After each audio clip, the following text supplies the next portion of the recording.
Jordana Sofia da Silva, acadêmica do Centro Universitário para o Desenvolvimento do Alto Vale do Itajaí, Unidade de Rio do Sul, Santa Catarina.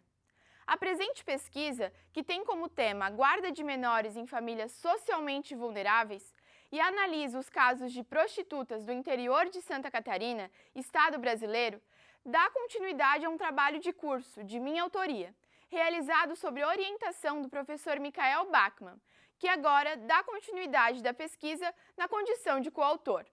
Em primeira hora, importa dizer que o método de pesquisa utilizado foi o bibliográfico, complementado com a extração de dados em loco, através de uma pesquisa semi-estruturada avalizada pelo Comitê de Ética da instituição. A presente pesquisa é composta por 5 objetivos específicos, sendo a contextualização e introdução histórica geral do exercício da prostituição, do direito de família e dos direitos humanos, a análise dos institutos do poder familiar e da guarda, a apresentação da legislação de direitos humanos, com ênfase nos diplomas de proteção aos direitos das crianças e mulheres e verificação dos princípios da dignidade humana, da liberdade reprodutiva e sexual da mulher e do melhor interesse da criança. Ainda, a investigação da possibilidade, com análise dos dados obtidos, da guarda de menores por genitoras prostitutas nas cidades de Imbuia e Vidal Ramos, ponderando-se, para tanto, os princípios analisados. Enfim, se estuda a inserção da assistência social e da eficácia do papel de tal instituição nos casos analisados. Inicialmente, destaca-se que o interesse em realizar essa pesquisa se deu quando verificada a vulnerabilidade e marginalização de algumas mulheres que têm consigo a guarda de seus filhos e exercem a prostituição nos municípios de Imbuia e Vidal Ramos, do interior de Santa Catarina. Essas mulheres, ao longo de alguns anos, reportaram histórico de problemas, que iam desde o uso arbitrário da fiscalização por parte do Conselho Tutelar até a falta de políticas públicas em benefício da classe e o crescente preconceito com membros dessas famílias, por exemplo. O presente trabalho teve como protagonista 5 mulheres de diferentes características, que responderam a cerca de 26 perguntas, de cunho profissional e pessoal, que objetivavam conhecer sua constituição familiar, verificar sua realidade e a existência de instituições eficazes na reparação de suas necessidades. Passa-se, assim, a uma breve demonstração e contextualização dos resultados obtidos com a pesquisa realizada. Uma das primeiras perguntas, então, foi pautada na suficiência de recurso para o sustento dos filhos. E pôde-se concluir que, de certa forma, o que as prostitutas recebem é suficiente para sustentar seus filhos. De forma simples, é claro. O que acontece, porém, é que muitas não sabem administrar aquilo que ganham, além de que não recebem qualquer contrapartida dos genitores de seus filhos, tendo que sozinhas arcar com todos os gastos familiares. Como pontos comuns na pesquisa, destaca-se que as entrevistadas foram em sua maioria atenciosas e acolhedoras, porém demonstraram medo de retratar a figura do agenciador, a divisão de remuneração e o estilo de vida que levam, até porque todas, sem exceção, afirmaram que têm interesse em deixar a profissão, até porque, de certa forma, se veem aprisionadas daquela realidade, por não enxergarem outras oportunidades de emprego com retorno financeiro similar. Em sua maioria, as entrevistadas afirmaram que fazem uso de drogas lícitas, como cigarro e álcool. E, embora nenhuma tenha confessado o uso de drogas ilícitas, afirmaram que no ambiente de trabalho existem de fato muitos viciados. Ao final da entrevista com cada uma das mulheres, as mesmas foram questionadas se acreditavam que, de fato, a guarda que exerciam era benéfica aos seus filhos.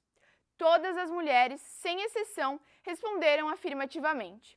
A título exemplificativo, problematizando os princípios anteriormente levantados, tem-se que para uma das mulheres não foi verificada sua liberdade sexual e reprodutiva, até porque a mesma não tinha interesse de ser genitora e, de certa forma, por falta do exercício de sua autonomia e dos cuidados básicos necessários, tornou-se mãe ainda cedo. De outro tanto, a guarda unilateral de seus filhos parece respeitar o melhor interesse da criança, até porque, quando os menores não estão sob sua companhia no período noturno, ficam sob a custódia da avó, ou seja, não estão expostos à realidade precária do ambiente de trabalho da genitora e ainda estão sob os cuidados de um membro próximo da família. Assim, tendo a genitora interesse e condições de cuidar de seus filhos, haveria clara afronta ao princípio da dignidade tanto da mãe quanto dos menores se os mesmos fossem separados e postos em famílias substitutas e estranhas. A presente pesquisa, com um olhar sensível àquela realidade, considerou que todas as mulheres acreditam ter condições para criar seus filhos, e mais do que isso, que pensam que a sua condição de prostituta não desfavorece o direito de ter consigo sua prole. Além de que, destaca-se que mesmo que algumas mulheres estejam envolvidas nessa profissão por vícios ou luxúrias, outras delas buscam apenas o melhor para os seus filhos, se preocupam com o futuro dos mesmos e não são amparados por quaisquer entidades estatais. De todo modo, pode-se dizer que o deferimento ou não da guarda de menores com genitoras prostitutas não pode ser tratado de forma generalizada. Ou seja, embora tenham sido entrevistadas mulheres com vivências similares num aspecto micro, não se pode tratar os dados obtidos sob uma única ótica, devendo esse assunto ser analisado de forma singular, com atenção por cada particularidade de cada situação, considerando eventual exposição a condutas imorais, neutralização de abusos e contato com ambientes violentos. É imprescindível considerar que a vulnerabilidade dos indivíduos estudados dificulta muito sua qualificação, tanto pelo preconceito da sociedade em geral, quanto pela inércia e omissão de políticas públicas que se fariam necessárias e, principalmente, pela falta de conhecimento sobre os direitos humanos inerentes àquelas mulheres. Assim, é notável considerar que, muito além da realidade das genitoras prostitutas, os menores, por serem indivíduos vulneráveis, têm seus interesses violados em diversas famílias. Não é a condição de prostituta que desqualifica a genitora, mas sim o desamparo assistencial e estatal, problemas com cuidados para com o menor, falta de afeto oferecido, más condições de higiene e saúde, negligência de genitores e a violência de alguns lares matrimonializados, por exemplo. Pode-se afirmar, então, que na realidade assistida, ou seja, na cidade de Imbu e Vidal Ramos, a guarda de menores com genitoras prostitutas, em geral, não fere os princípios da dignidade humana e do melhor interesse da criança. Além disso, é premente considerar que para o presente estudo, em continuidade à análise anteriormente feita, foi realizada a contraposição dos referidos casos e vista a conclusiva ausência da figura do Estado e da própria assistência social para com tais indivíduos, que omitem e negligenciam cuidados básicos com essa classe.